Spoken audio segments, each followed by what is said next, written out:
In today's video, I'm going to show you guys how to restore or get back your old volume control user interface on your Windows 10 computer. So if you ever try to check out your volume interface, so just by left clicking on the speaker button, you notice that it appears different than maybe it did on Windows 7. So this tutorial will show you guys how to restore back the classic look that some of you guys might prefer. So it should be a pretty straightforward tutorial today. And we're going to start by opening up the start menu. You want to type in regedit. So regedit. One of the best managers should say regedit here. You want to right click on it and then left click on Run as Administrator.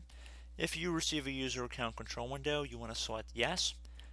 Now on the left side here, you want to head over to HKey local machine, and now either you want to double click on the folder itself or left click on the little arrow next to it to expand the view.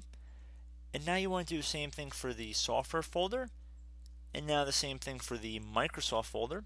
And if you notice it's getting a little cramped in here, you can just drag this bar over in the middle and just drag it over to the right so you can better see where we're navigating to. And I'm going to now go down to Windows.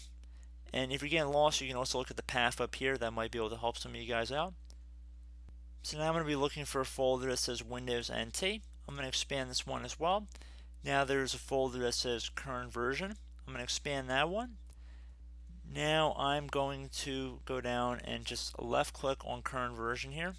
And now over the current version folder, you want to right click, left click on new, and then left click on key.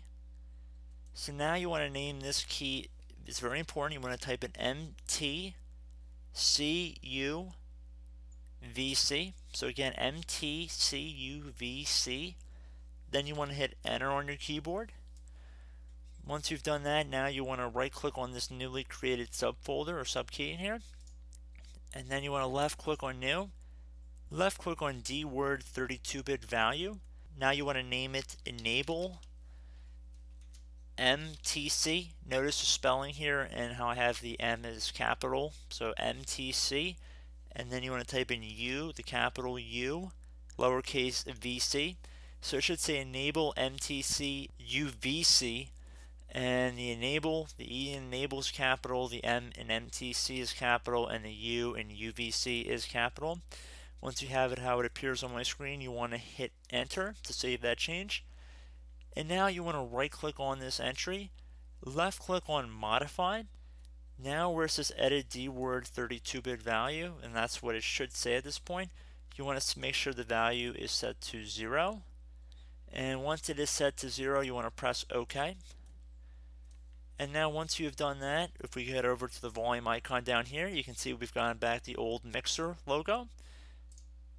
So definitely cool. You guys saw that worked, and you didn't even have to restart your computer either. So 2-in-1 bonus, I guess. So as always, I do hope this brief video was able to help you guys out. And as always, I look forward to catching you all in the next tutorial. Goodbye.